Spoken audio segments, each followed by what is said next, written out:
There is profound alienation among men in our society today, and many of these men are rejecting the company of women while still in the prime of life. The main organization is MGTOW, established 2005. It stands for Men Going Their Own Way, abbreviated MGTOW. Now, to my knowledge, this has never happened anywhere in any previous civilization at any time in the past, certainly not to this degree. And I mean, the implications of men in their 20s and 30s rejecting love and marriage, this has a catastrophic effect on society and on the lives of men and women. I mean, to give you an idea, the Shakers were a religious sect that practiced celibacy. Excuse me. And their churches are still here. Their furniture, very artistic, sought after, is still here. The Shakers no longer exist. Okay, this is this societal phenomenon of male isolation needs to be addressed, and steps need to be taken to correct the societal problem that is bringing this about. But that's for another time. That's a different essay. Okay, this essay is addressed to men, directly to these men in MGTOW, and men who feel the same way but haven't necessarily joined MGTOW, or these men who are profoundly alienated by society, and maybe to advise them what they can do in practical terms to reorientate themselves and their lives towards a path that leads to a successful and happy life. Now, I'm not a therapist, okay? This is not clinical advice. I'm not a doctor. This is not medical advice. This is just advice from a friend, just a voice in the wilderness. First, it's important to realize and to acknowledge what the keys to a successful and happy life really are.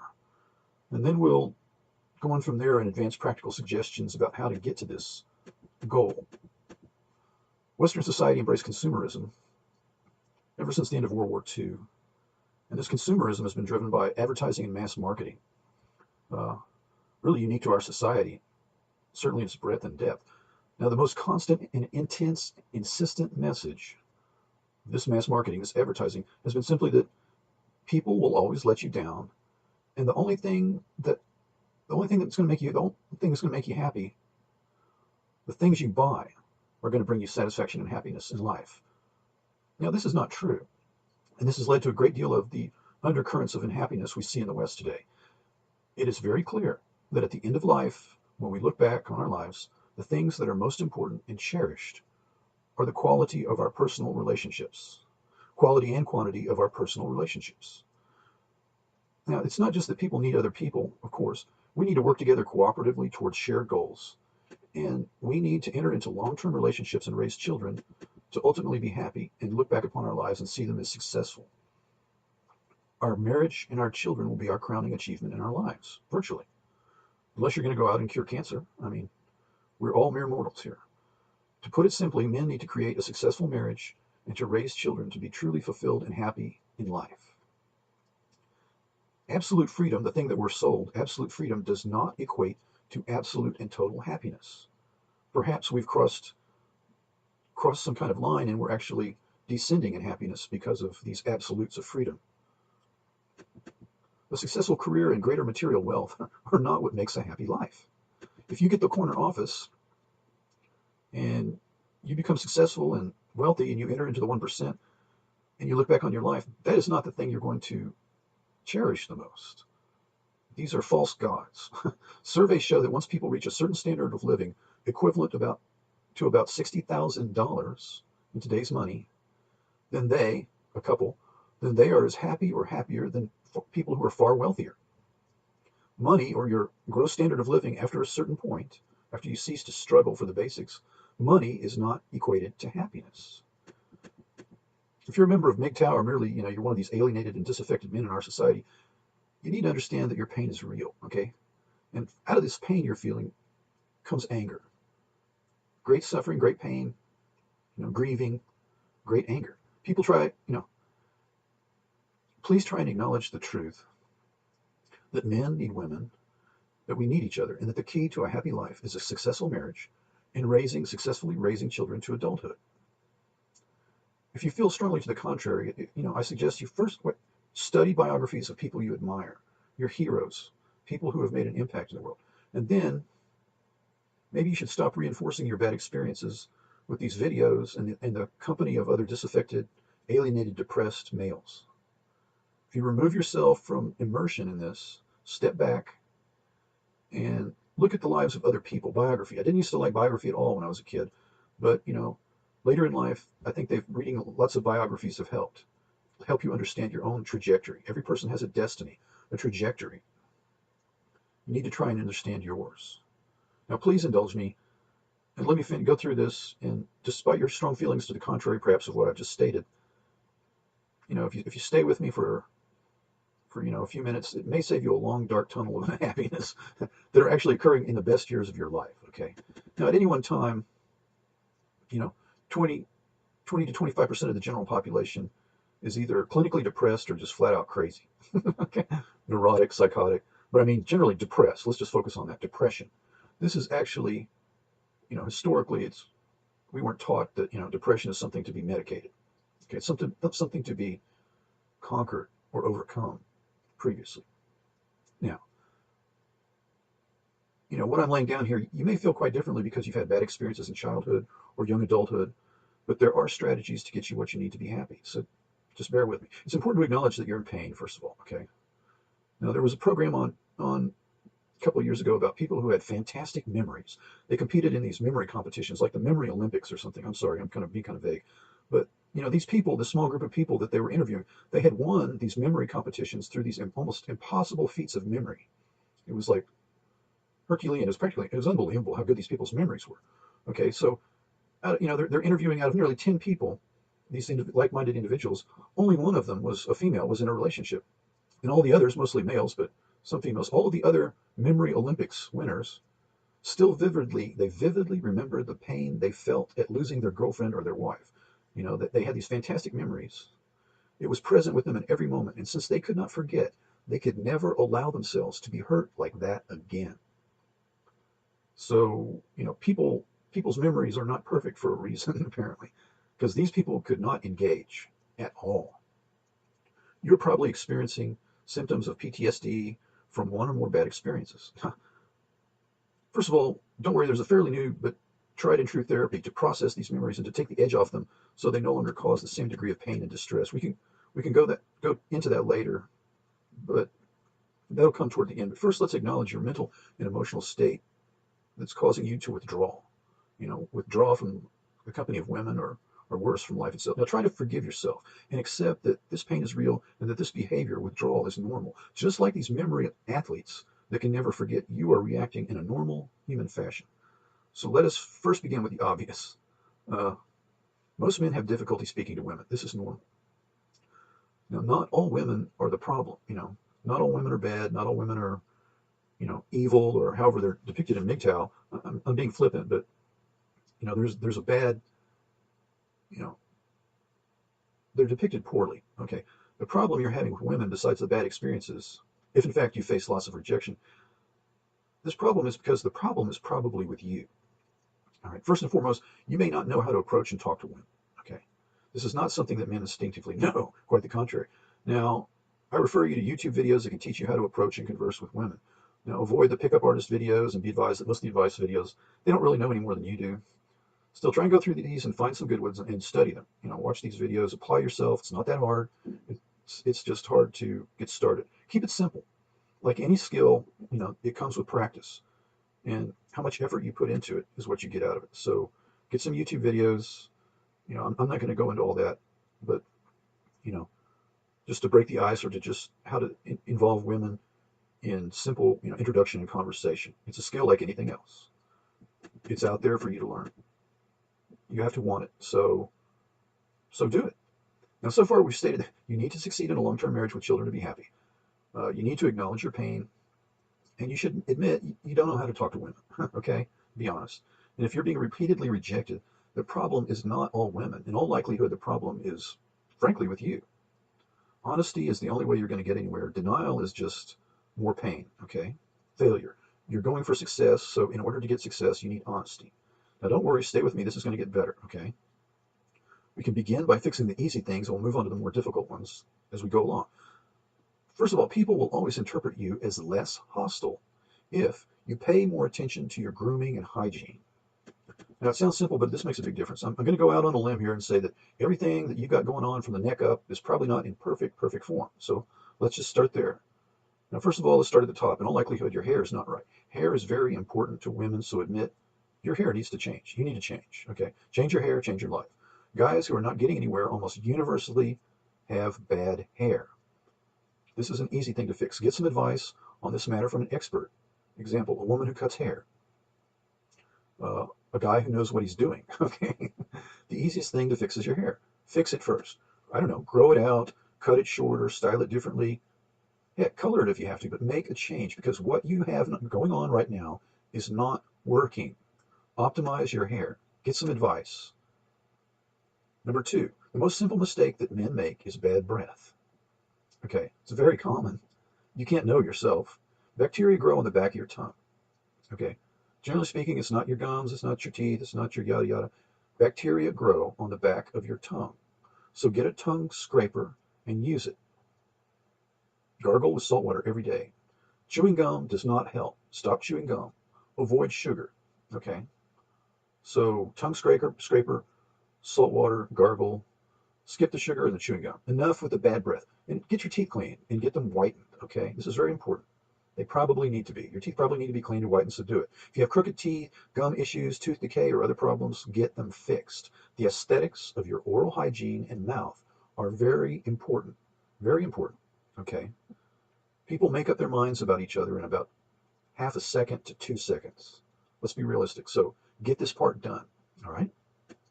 Now, a lot of men who are awkward, now speaking to you perhaps, a lot of men who are awkward are hiding behind ugly glasses or inappropriate glasses or glasses, frankly, that are a problem. If you can, lose the glasses and get contacts. Okay, many people can't wear them. So in that case, get some really good looking frames, glasses frames that do not obscure your eyes or your features. People need to see your eyes in order to trust you. This is very important, okay? Pay attention. Now, again, you should probably ask for help in choosing these new frames from a girl or guy who seem to know how to navigate these kinds of things. You may not have a great aesthetic sense for glasses or an aesthetic sense for your appearance in general. But, look at it realistically. You're probably good at other things instead. And this is probably part of the problem. Get some help. Get some advice. Don't be afraid to step out of character or out of your comfort zone.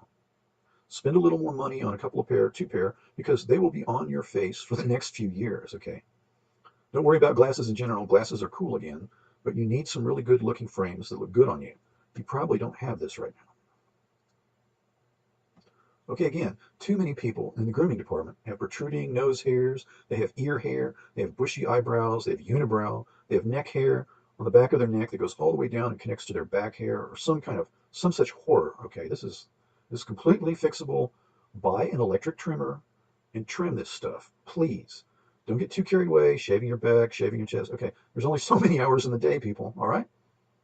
Lots of men go in for unusual facial hair as a means of differentiation from the crowd. Now, a lot of times it seems to work, aesthetically looking at these guys, but I think some of them are really over the top. Sideburns never work. And lots of these mustaches, I'm sorry, but they look like Village People rejects. So be careful, okay? If you're unsure, then clean shaven is the way to go. And besides, if everyone is going in for these ironic beards and soul patches and stuff, if you're clean shaven, you're the rebel now, okay? That makes you stand out from the crowd. Tattoos and piercings. Let's face it, they've been in vogue for about 25 years now. But if you really think about it, 80 or 90% of them, in terms of how they look or how you react to them, really kind of neutral or even negative. I mean, the majority of these things really aesthetically are not working, okay? Now, maybe this is a generational thing, sorry, or maybe it's my personality. I don't like to make decisions I can't change if I want to, okay? But frankly, I think the tattoos and piercings have become dépassé, I mean, after 25 years of this stuff, remember, if we all rebel together, that is the definition of conformity. I'm sorry, but I'll stick to henna.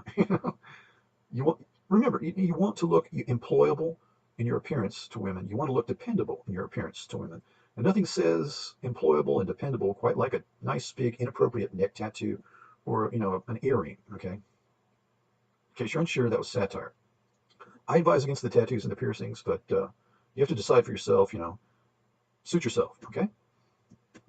But just realize that 80 or 90% of the time, it's not working. All right, moving along. Your clothes are not right, okay? Face it, in terms of an aesthetic sense, some people have it with clothes and some people don't. Your clothes are probably not right. The answer is not to spend a lot of money, okay? Now, think about the women in your life. and how they were never satisfied with just like one or two walk-in closets filled with clothes. I mean, there's a cliche that says clothes make the man. Well, it's a cliche, but think about these women you've known. You cannot say that women are not obsessed by clothes. Okay, know your audience, all right? Women are obsessed with clothing. You cannot go wrong with a good suit and a nice pair of shoes. Just keep it simple. A good suit and a nice pair of shoes. You shouldn't spend a lot of money on this stuff. Lots of people buy really nice clothes and then they don't wear them. They get tired of wearing them. They lose their job and they need money and whatever. Okay, there are good suits around that individuals will sell you for a fraction of the price they bought them. Go online and get advice about buying used designer suits from individuals. Every bit of research you do prior to these spending money or these decisions is going to pay off big time. For every hour you spend online, you're probably saving yourself like a week. Okay, so go online and do some research and get advice. I'm not an expert about buying used designer suits from individuals, but this is what you need to do. eBay, anyone? Okay, find one or two nice suits from a person on, say, eBay, for instance, uh, or some other source. Someone who wants to lighten their load in life. Don't buy from a business, and don't pay very much for these suits. Buy one or two. Okay, you can get like $1,000 suit for like $150. You should be able to, or even better. It's just the nature of the used designer suit business, as far as I can tell. I may be wrong. All right, now we come to the most difficult aspect yet: your weight. Okay, the average U.S. citizen is 22 pounds overweight. Which you wouldn't think it, but even 20 pounds has long-term health consequences in life. Very measurable, real health consequences. Now, 22 pounds overweight, that really means that half of us are okay and half of us are 44 pounds overweight. All right. You have got to lose the weight if you want to be happy, to be the best version of yourself, and to succeed. If you want to succeed, you're going to do this. It isn't as hard as you think, but you have to go about it correctly. First of all, why are we overweight? If you go back on YouTube and look at films from the 60s or the 50s or whatever, or even the 70s probably, if you look at people at the pool or at the beach, you really won't see any fat people. This is a relatively new phenomenon. Now, I was 12 years old in 1974 when I saw my first 300-pound man. It was like going to the zoo and seeing the elephant. I had never seen a human being that big, that fat. Okay, let's be honest. Speak truth. Has human behavior changed that much? Probably not. Okay. What happened?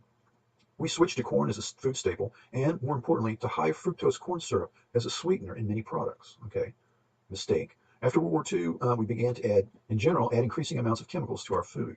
Now, there are chemicals in fast food put there on purpose to make it difficult to feel full.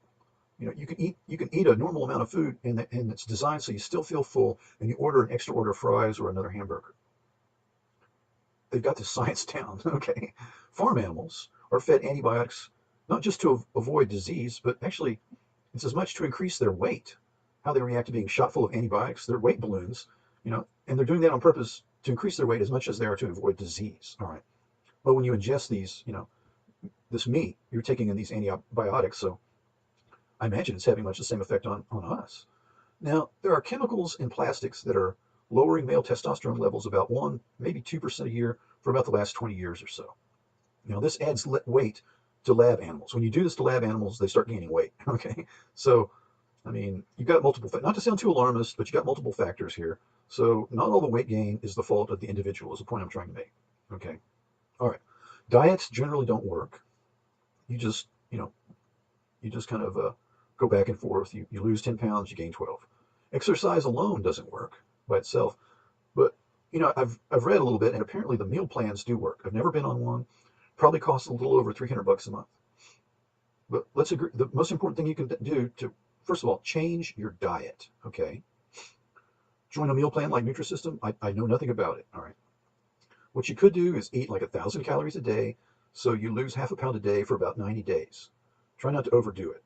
All right. And you can have one cheat day a week. Eat a pizza so you don't go crazy. All right. I think the real killer is basically all the sugar they put in everything. Cut out all the sugar in your diet. It's harder than it sounds because basically they put sugar in everything, which is also a big part of our society-wide problem with weight. Now, I bought a used treadmill off Craigslist. I mean, I talked them down to like $60. Most of this stuff is just sitting in people's garage. This one was. They just wanted it out of there. Okay. Any kind of exercise equipment, weights, free weights, or treadmills, or all that stuff. let's face it, after 6 months, it's sitting in the spare room with cobwebs on it, and then they move it out into the garage. You go on Craigslist, they'll be asking 200 bucks. You show up, you offer them like 80 or $100, they'll probably take it. Okay. Now you can walk a fast 5 or 10 miles a day, maybe work up slowly. Excuse me. I also, besides the treadmill, I bought cases of MRE meals on eBay for about $6 or $8 each, because the calorie information is on everything in there, as well as the amount of sugar. You can see what has sugar and what doesn't, and how many calories you're eating. And I use that, and I lost 20 pounds that way. Okay. Now I'm currently switching to an all meat diet. Okay. I'm just telling you what I'm doing. I don't know what you should do, but these are just, suggestions. If you throw in some push-ups and sit-ups along the way, and maybe some, 5-pound weights or 10-pound weights, free weights, you're going to get some good results. Try not, first of all, the mistake everyone makes, number one, try not to burn out in 2 weeks. Start slow and build up repetitions slowly. If you do anything by getting incrementally better each day or each week, you can make tremendous progress in a few months or in a year or so. The mistake that everyone makes, I've made the same mistake, is you exercise like crazy, like mad for 2 weeks, then you start to ache like hell, you hit a wall, and then you quit. Okay? Don't do that. Okay? The secret to this thing is to ease yourself into it slowly. This is very important because you need, this weight loss thing. This 20 pounds makes a big difference, much less 40 pounds, all right? This is very important because you need to compete against all other males, okay? In a very real sense. You're competing against all the other, available men out there. So if half of your competition is 20 or 40 pounds overweight or more, and you are not, then you have already made an extraordinary leap ahead in your drive to succeed with your goal of a long-term relationship and children. I mean, let's be honest here. Why should it make such a big difference to women if I'm overweight? Tell the truth. Do you find fat girls attractive, or are you attracted to physically fit females? Now, society has been trying to convince you to like things you don't like for years. Why let them tell you it's okay to be fat? Or why let them tell you that real women are going to see the inner beauty in you? That's a bunch of baloney, okay? If you're buying into that, you need to grow up, okay? It's 2018. No one can see the inner beauty, the inner person in anyone, okay? Appearance is where it's at, because that's what matters, way before substance. It's just the age we're in. Admit it. Lose the weight, then buy the suit, okay? It's very important. So now, let's briefly review. We're up to bad hair, easy to fix, bad breath. It's a 99-cent store item, a tongue scraper and some salt, just, added to hot water you gargle with every day. Easy. Glasses, okay, nose hairs, clothes, and the weight. You shouldn't have to spend a lot of money. All the time you spend researching online is going to pay off, so do that first. Get some advice from people. You've cut your hair, you fixed your bad breath, you fixed your glasses. You're going to spend about 300 bucks, maybe a little more on the glasses. Maybe less, maybe more, I don't know. There's a Swiss company that virtually has a monopoly, and they have 50 different brands, so it looks like you're buying from a different company. It's not. It's all one company. It's unavoidable. You're going to have to drop $300 probably on some really good frames, at least 200 and some change. Go ahead and spend the money. It's worth it. All right, the nose hairs, etc. Okay, I'm sorry, but I'm being honest. What I see in a lot of these people. Okay, a new electric hair trimmer, 15 bucks on Amazon. 2 used Armani suits on eBay, 300 bucks, 400 bucks tops. Do your research. Used treadmill, $80. Free weights, $10. This is a good start. Okay, this is really a good start. But there's a lot more to this than meets the eye. Okay, it's not just the stuff we've covered already. So let's get real. All right. Men are not all geniuses who look like Brad Pitt, okay? Most of us are average people. We're just mortal men. Now, women look at men who are in the 50% range of the population in terms of, intellectual, physical, just appearance, because that's all they have to judge you by. Women look at men who are at the 50 percentile, and they see a score not of 50%, they see a score of 15%. This is very important. Their mating selection pressure means that only 50% of all men who have ever lived have successfully raised children and passed along their genes. Okay? Now it may seem unfair, but hey, listen, this is good. This also means that we have evolved superior intelligence, and we no longer have to sleep in nests of leaves up in the trees, okay? We no longer live in caves because women are choosy. They choose intelligent males who breed intelligent children, generally speaking. Now, women choose men who make more money than they do, and women choose men who are more intelligent than they are. All right? Men compete with each other in terms of IQ, money, sports, job attainment, status symbols, all the things that men are driven to achieve. We compete and rank each other ourselves. We go into hierarchies. Okay, these are competence hierarchies, these are dominance hierarchies. All life forms do this except maybe bacteria. And maybe even they do it. I don't know. No, they do not. Okay. But you don't have to go very far up the food chain in terms of life forms to see these hierarchies. This is the strategy for sexual reproduction all the way, not just mammals. Uh, so, they might try and tell you that this is a construct of the patriarchy. Nonsense. This is the function of sexual selection that goes back hundreds of millions of years and goes way down on the evolutionary chain. It is not particular to humans. It's not particular to mammals even. Men focus on things. Women focus on people. Men focus on their rank in the group, and women focus on the men at the top of the rankings. Okay, that's where the selection pressure is. Now, did I forget to mention that men and women are different? You better believe it. Okay, more truth here. You are not looking for women. Women are looking for you. All right. Men compete. Women choose. They're making the choice, not you. Women ovulate once a month, and their eggs are finite. They are a finite resource. But, between the ages of 18 and 36, uh, one egg a month, 18 years. That theoretically that means they'll produce about 216 eggs, or something like that. So, a cynic would say, after they get into their 30s and their egg production drops off, they've basically hit a wall, and they're not really fit for purpose anymore. No. Okay, people say this, cynics. I reject this as sexist and misogynist language, and I say loudly as possible, la la la, loudly as possible, that middle-aged women are highly desirable. So please don't mob me online and destroy my life. Thanks very much. Okay, we're going on. Men are most attracted, other men of course, are most attracted to women in their early to mid-20s because these are their optimal childbearing years. That's why you're attracted to them. This is biological. It's not conscious. Uh, Women are looking for you. Every time they ovulate and do not conceive, they have wasted one of their finite, limited quantity, one of their finite eggs, and this egg is worth about $8,000. Now, if you know, well, how would you feel if you just lost $8,000? You'd be a little grumpy too, okay? Now, guys, your sperm are produced by the millions. Theoretically, this might be, you might be producing like $1,000 a month worth of sperm, but don't count on it. In truth, sperm is free, so please take my advice. Don't ask anybody what your sperm is worth because you're going to get some funny looks, all right? Okay. Why do men drive fancy cars and wear nice watches? Why do they climb these hierarchies? Why do they flaunt these resources? You could save like $40,000 or $50,000 by skipping the BMW and just driving a Volkswagen. After all, it's just transportation going from point A to point B. Why buy a Rolex watch when your cell phone is in your pocket? Why? Men are advertising to women that they have resources to burn. I can spend an extra $50,000 on a whim because I have resources. Nest here with me. Use my voluminous resources to reproduce and thrive. Unquote. That's basically the message. Okay, women respond to these signals because if they didn't, men would have ceased to do these things long ago. All right. Resources. Male red-winged blackbirds return early in the spring to get the best nesting site in the marsh. Where all the food resources are, where all the insects are. If they come back too soon, they starve because there's no food.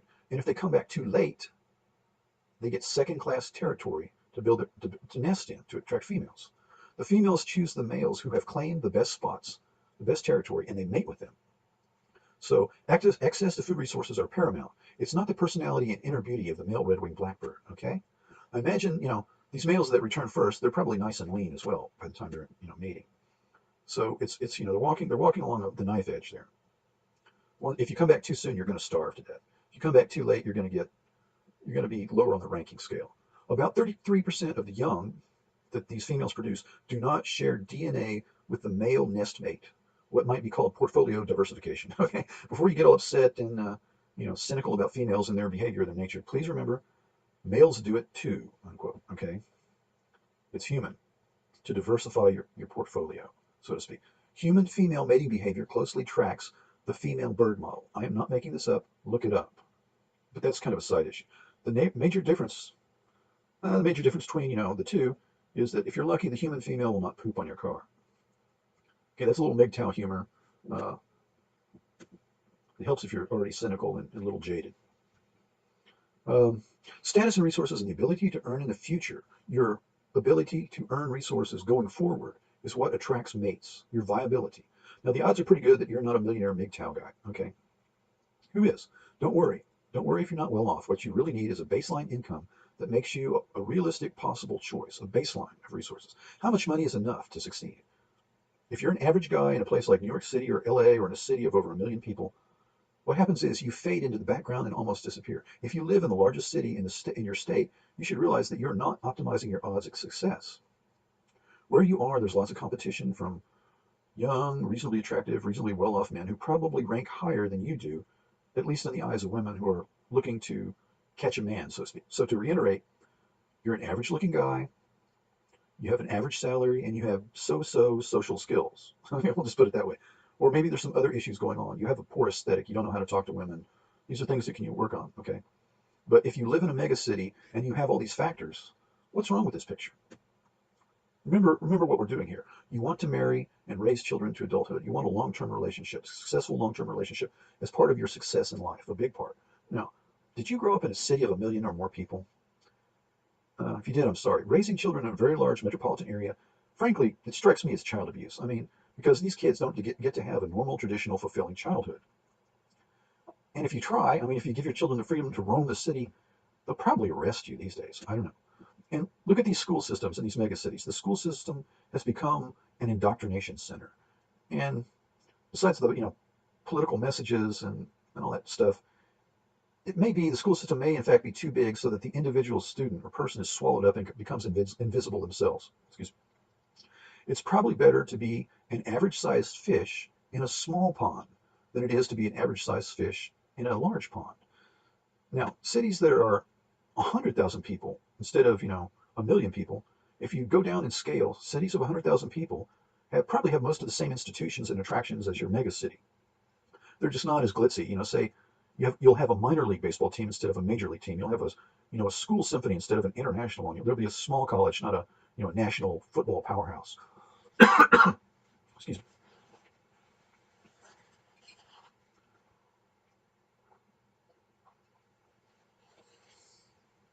If you need to run a business or go to university or be near a medical center, I mean, these things can still be had in a city that's 1/5 or even 1/10 the size of the biggest city in the state. Start looking around for one that has the components you need, say, for your business or profession. You know, I mean, the school system is probably better just because the size of the institutions themselves are more manageable. Um, you can even live outside of town and allow your kids to kind of run wild like they deserve to.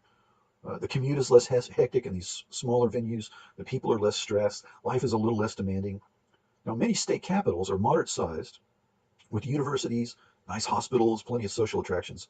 So at the very least, you should leave the megacity and downsize to a city of no more than 100,000, or at most, twice that size. This is so you stand out or you pop a little better. And there's less stress. So less stress on you. Hey, there's less stress on the females as well.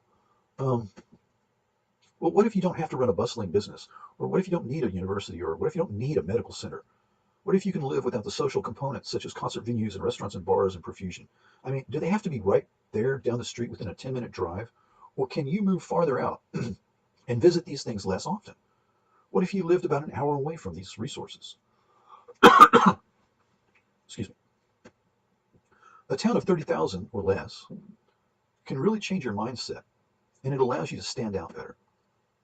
Now remember, you're trying to find a woman, but no, really, you're trying to help a woman find you, okay? Remember, men pursue women, but women choose among the available men. You, as an average mere mortal of average looks, average income, you're trying to stand out better. You're trying to optimize the things that you can about yourself.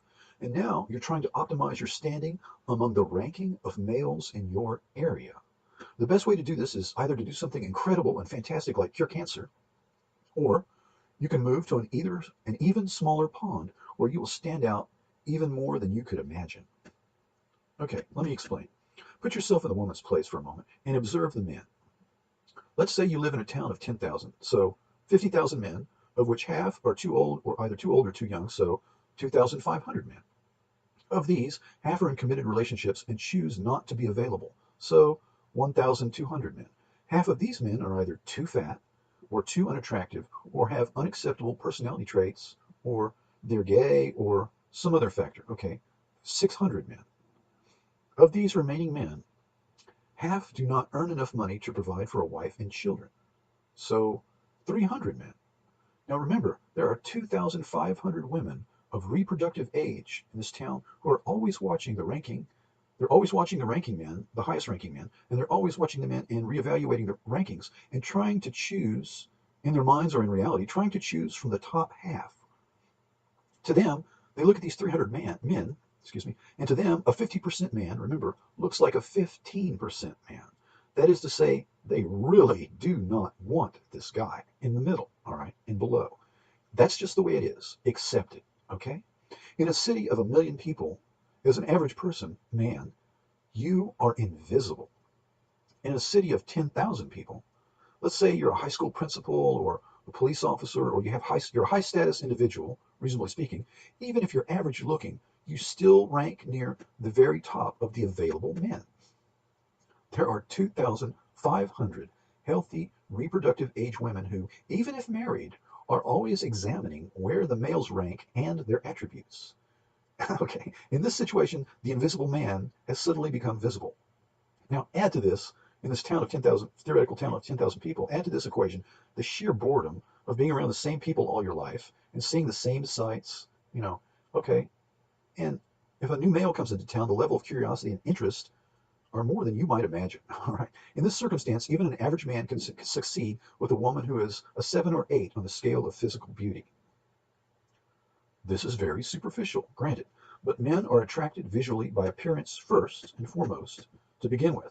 Be honest with yourself about what you want, and that is a healthy female of reproductive age who ranks at least a 7. This is certainly not everything to the equation of success and happiness, but it is the beginning. You can settle for less. You can settle for less, but be honest with yourself about what you need, all right? People are always telling you today what you want, what you should want, what you like. Forget about it. You need to be honest with yourself about what you need. People in small towns tend to be more traditional and conservative in their worldview. Now, in this theoretical town of 10,000 people, they're more traditional, okay, but there's no shortage of drinking and screwing on Friday and Saturday night. And this is always followed by church on Sunday. Not to be too cynical about it, but it's just the way it is. Now, traditional views of marriage and children greatly increase your chances of success. All right. Now, this is end of part 1. Okay, to reiterate, to be successful in life, to be fulfilled, you need a successful long-term relationship, a good marriage, and you need to raise children to adulthood. This is your measure of success, a baseline measure of success for you as a male in this society. Now, what else should you be looking for in your mate? What should you be looking for? Excuse me. First, save yourself some time and meet her parents, okay? Wait 2 weeks. Don't wait more than about 4 weeks. Save yourself some time before you get too attached. Meet her parents. Number 1, avoid mental illness and dysfunction, and don't be sentimental about this. Are the parents still together? Are they gainfully employed? Are they functional? Are there other children? Are they healthy? Do the parents like each other? Does the girl have a good relationship with her father? These are all very important questions that you need to satisfy to your satisfaction to answer them. If there's mental illness, if you find the mother is frankly very distasteful, if that's your impression of her, if there's alcohol and drugs and unemployment and dysfunction, if the girl doesn't have a healthy, loving image of her father, look elsewhere. Do not get sucked into a vortex of other people's problems. Let's be honest, if you're with a person, her problems become your problems, okay? Again, do not be sentimental about avoiding dysfunction. So do it early, all right? Now, the white knight syndrome is probably one of your weaknesses. It's very common, but there is only so much you can do for another person. Don't get dragged down by a person who is intent on destroying themselves. This is very common. And remember, half the world is female, okay? There are other fish in the sea. There's 3.5 billion possible choices out there. Don't get hung up initially on this one. Evaluate correctly. Make good decisions. The girl may be nothing like her parents, having learned how not to act in life, taking the opposite uh, lesson from their bad behavior. But be sure, okay, good. By meeting her parents, you just save yourself a lot of time. Now, do you and the girl, the woman, do you both have anything in common? Because even if she is a 7, if you do not have shared interests or things in common, you will be in distress when the lust cools after the 10,000th time you have intercourse, or even after like a second child is born. You really must, to succeed, you must have common interests or things in common. Okay, so you've been around her for a while. Her parents checked out reasonably well in family. She doesn't have some kind of weird thing going on with her dad. You got to look at her mom. You can live with it. All right. Now, what do you have in common? Well, you've spent a little more time. You have fun together. She makes you happy. You both like to collect stamps and ride motorcycles, whatever. Okay, great. Mission accomplished. Now, if you find a sense of humor and you find some, kindness to animals, hey, you're pretty much home free at this point. A couple of other things. A person with judgment who you trust. If you just trust their judgment, someone who you can communicate with is ideal, and someone who you can trust. A level-headed, pragmatic person who demonstrates good judgment makes your life a lot less stressful. You can rely on them. Now, communication. Communication is what keeps relationships alive, and the lack thereof is what kills them. Going away, that is the problem. Okay, if you store up these little perceived insults in silence and you don't air your differences or what's nagging at you, these feelings, eventually this mountain of feelings will be made out of these little molehills. Okay, and once you get to a certain point of resentment, there is no going back. So by the time you're both saying to each other, maybe we should get in therapy, this isn't working, it's probably too late already. I'm just being honest. Communication. If your communication skills are average, then hers better be darn near wonderful, because that's the only thing that's going to make this work, okay? Women are higher in neuroticism compared to men. There's a reason for this. And, there's a bell curve, these are of men and women, two overlapping bell curves, but theirs is shifted to the right, believe me. Women are higher in neuroticism compared to men because if they didn't worry about the myriad little details, then historically, their offspring would never have survived, okay? Okay, there's perfectly good reasons for this. Make allowances for this and learn to calm their fears without judgment. All right. Constant communication, mutual trust, and you're not going to get everything you want. Okay. Get what you need. Relationships are hard work. Deal with it. And about yourself. Okay. You don't have the best communication skills. Your social skills are less than perfect. You're going to need some help. You're going to really need some help on this. But you've got to do this to make it work. And remember, as the great American poet, advised you, be a simple man, something you'll love and understand, okay? Keep it simple. Now, if you want more than 1 or 2 kids, marry a girl from a big family, all right? Women from big families tend to have more children. If you only have 1 or 2 children, basically, what we have today is like a fetish of childhood. We've placed children on this pedestal that historically they were never there. And the reason I think part of it is because we only have like 1 or 2. And this is a mistake. Basically, you're putting all your eggs in one basket. So, historically people had, 100 years ago, people had 7 or 8 kids and, 5 of them would make it to adulthood if you were lucky. So if you want a lot of kids, if you want a big family, marry a girl from a big family. Now, if you marry, I would never have, previously in life, I would never have contemplated the following, but it makes a little more sense to me now. It must be age. Okay. If you marry into a Mormon family, my uncle did this. If you marry into a Mormon family, you have, or a Catholic family, you have a ready-made extended family and support systems. And these are entirely necessary for the task at hand, for having a big family.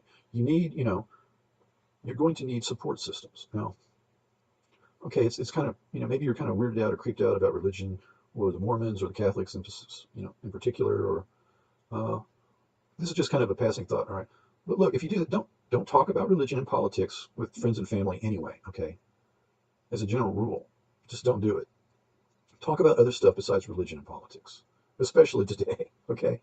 And, when people talk to you, when they're telling you about their religion and their politics, in this case, their religion, just nod and accept their belief system without challenging it, okay? Or just shrug, or just kind of, non-committal. You can live without trying to argue about things beyond direct human control, all right? What can you do about the political situation? Can you determine if there is a God or if there isn't, and what God is thinking? Well, of course not. As a normal average person in this society, you can't do anything about those things. Why don't you concentrate on the things that you can do something about? Don't talk about religion and politics with people you love, with your friends and your family, okay? And if you go into these Mormon or Catholic families, you're there for a purpose, and that is to succeed, all right?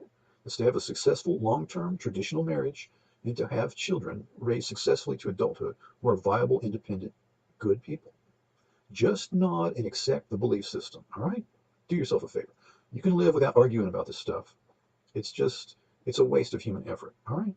You'll benefit from community, from family, from support systems, and you'll have this continuity between generations, that this delivers structure and stability. So these are all things that, frankly, our modern society is in the process of seemingly virtually destroying, okay? These are things human beings have always had. So I think this is part of our problem as individuals and as a society as a whole. We don't have family, we don't have community, we don't have support systems, we don't have continuity between generations, and we don't have that structure and stability, okay? All right. Now, if you do go into, say, perhaps the Mormon or some other, religion or community, an existing religious community, whatever that may be, for the purpose of succeeding, there can be drawbacks. And I would say, first and foremost, avoid charismatic religious figures within these communities, people who have some kind of following, in parentheses, okay? Avoid these charismatic religious figures. Just do it. You'll thank me later, all right? Okay. That's enough said about that, all right? Okay. Small towns, they tend to let their children run wild. And as long as these kids don't, they're not hurting people, they're not destroying property, they kind of let them run, I mean, they let their kids, they give them a lot of leeway. Small towns, this is the last bastion of a real childhood.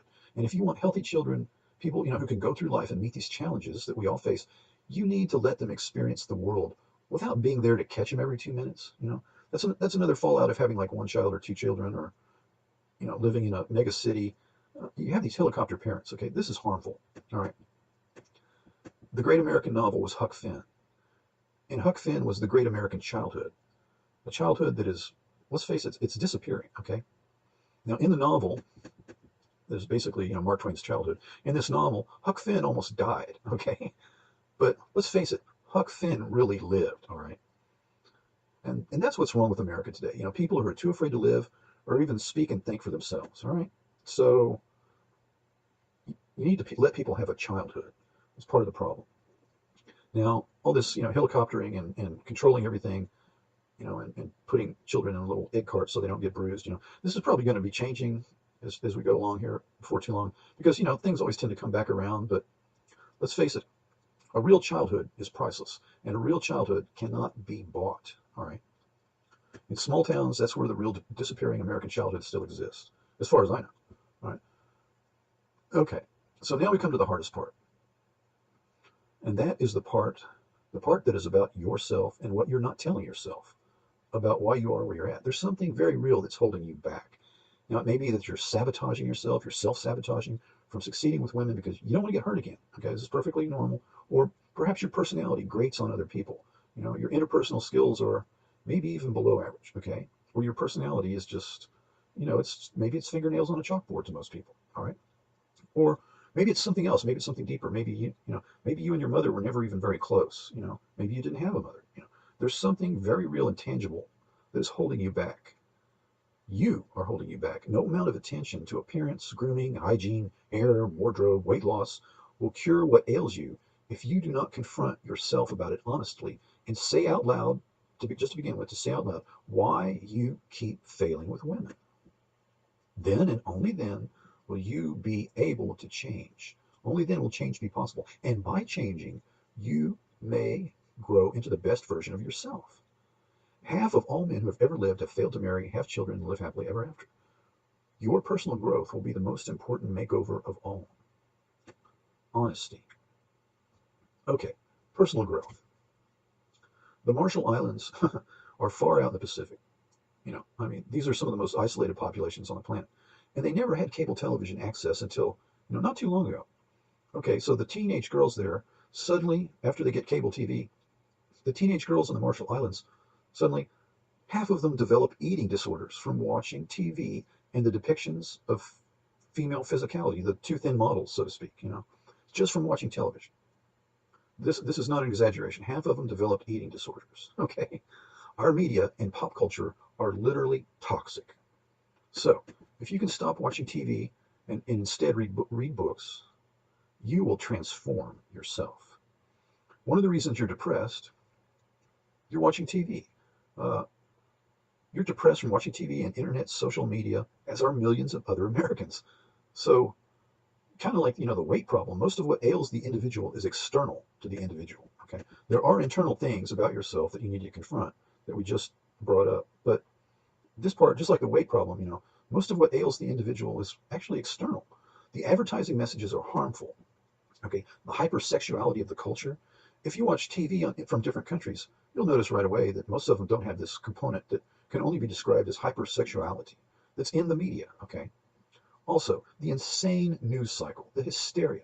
It's all, basically, they've turned up the volume because they're in competition, and they're trying to, get eyeballs. It's like clickbait on television. The news cycle has become maddening. All right.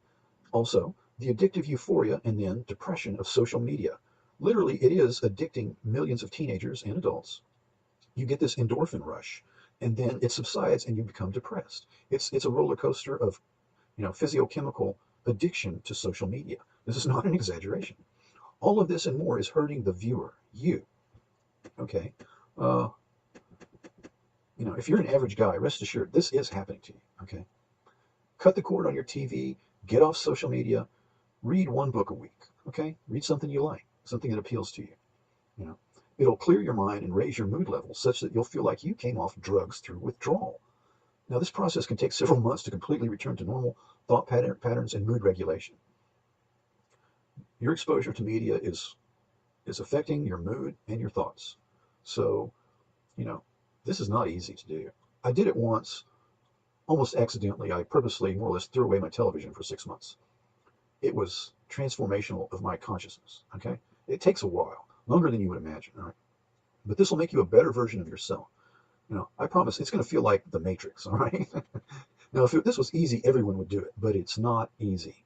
Still, if you want to succeed and you're serious about personal improvement, hey, red pill, blue pill, blue pill, red pill. Everything's a choice. Okay.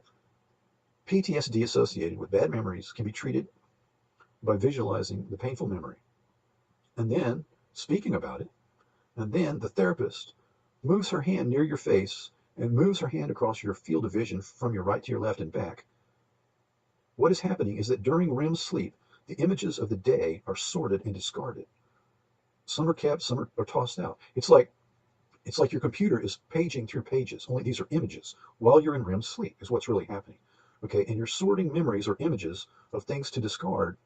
I mean, you don't have infinite storage space, so some of it's discarded and some of it is kept. Well, you've kept some bad stuff. Okay, now this is what we were talking about in the beginning. You have PTSD in all likelihood if you're a MGTOW or if you're renouncing the world, so to speak. Okay, so you've got bad memories. These are stored during REM sleep. Okay, so there's a new therapy called REM therapy, REM therapy. So I briefly described it. I'm not doing a very good job of describing it. But you know, moving back and forth from right to left in a specific manner with our hand is basically doing what your eyes do in REM sleep. And this is basically swiping left or swiping right on the images. You know, your REM sleep is like an organic Tinder. All right. So by bringing up the memory and then twinning it, let's see what's okay. In this therapy, you're awake, all right, but you're focusing on the image and speaking on the memory to placate it. You're bringing it back. It's painful, and then you're twinning it with benign thoughts and images, or the therapist is getting you to, talk about it and put it in perspective. And then the therapist puts her hand near your eyes and physically, in essence, turns the page with her hand, imitating the REM sleep process. Now, this sounds kind of far-fetched, but okay, you have to repeat this, but really, by doing this, you don't have to do this a whole heck of a lot, and you can get really good results. It works even for haunting memories or images such as like war trauma from, veterans from Iraq and Afghanistan. This stuff works, all right? The treatment is called REM therapy. Now, please research it yourself. If you can't afford a therapist, maybe you can try it, but speaking for myself, I would need a professional to help me with this, all right? I haven't read the PubMed articles about this therapy, but I have read reviews of this by people who have read the PubMed articles. They have read the science, and that's what they do for a living. They read science and they interpret it for the rest of us. I have read these articles, okay? I presently think that this works, all right? Again, for yourself, do research online, and maybe there's instructional videos on YouTube to make it easy, for instance, but I'm not sure. I'm not a therapist, I'm not a medical professional, but I'm trying to advise you about how to put the bad experience behind you and get on with your life and move towards success, okay? So this is a therapy for treating PTSD that works. Look into it, all right? You're probably self-sabotaging with women for the same reason that these memory athletes have all self-sabotaged. The same reason that they're almost 95 to 99% alone is because of these painful memories. So my advice to you is to look into this. Do some research, and if you think it's going to help, try it. Seek a therapist, or if you're failing that, maybe try it yourself. I'm not sure. Uh, Moving on. The rhetoric for the last 25 years has been that girls are in crisis. But looking back at this literature in the last 25 years, this has always been junk scientists put forth by people who have a political agenda. And then the media, the journalists are so lazy, they just parrot and repeat this stuff. So this is junk science. If you're a male, then you are expendable and you are in crisis for real. The real crisis has been with boys. There is no doubt about it. Any reputable social scientist that doesn't have a political agenda, an axe to grind, will say this flat out. The crisis is with boys and males in our society, not females. Uh, who populates the prisons? Who gets killed in wars? Who gets killed in industrial accidents? What is the largest group in the universities? Who is getting the most college degrees? Okay, these are all, who commits suicide at greater rates? Who die in accidents? Which population die in greater numbers in accidents, accidental death, or suicide? The answer is clear. The women are doing just fine. Boys are in crisis and have been for more than a generation. This is just the facts. All right. Now, as a male in this society, you are expendable. You have been pushed to the back of the bus, so to speak, regardless of your race. All animals are equal, and some are more equal than others. So in the new pseudo religion of political correctness, even if you're one of these, victim classes, if you're a male, you're being downgraded more and more, literally by the month, okay, or by the year. It's gone from bad to worse. All right. If you're a male in this society, Western civilization, you are expendable. All right.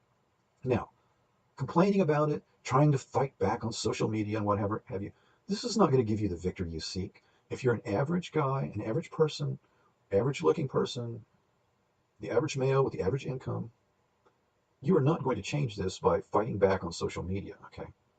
Let it go. Your best victory is to lead a happy life. What do you need? You need other people. You need a woman in your life. You need a certain level of income to succeed. Personal growth. People do not change overnight except in Russian novels or prison, okay? In other words, purely fiction. People don't change overnight. Every decision is a choice to either improve and be constructive, or to not improve and to continue to make self-destructive or non-constructive choices. Every day you make these choices or these behaviors. If you change a little bit every day, then in a few months or a few years, your life will be transformed just by incremental change. It doesn't happen overnight. Many are called, but few are chosen. How bad do you want to succeed? Are you willing to be honest with yourself about the things that need to be corrected about yourself? Because let's face it, denial is very common, and denial is the killer of your dreams. I can't tell you where you personally are at fault, and I can't tell you what you personally must do. Only you can do that. I've given you some good advice about, start with the easy things, and what you do with this is up to you. Ask questions, get answers from people, give good advice, do some research, examine yourself critically, change what has kept you from succeeding in the past. Now, I'm not trying to be judgmental. I'm not perfect either. Had to do a lot of work every day for years. Visualize a better life and change a little bit every day and succeed. So again, at the end of our lives, the things we cherish most are our close personal relationships. So withdrawal from the source of pain is perfectly normal, but it will not lead to a happy life. Your objective is success, and that success is the quality of your personal relationships. Be well, and God bless.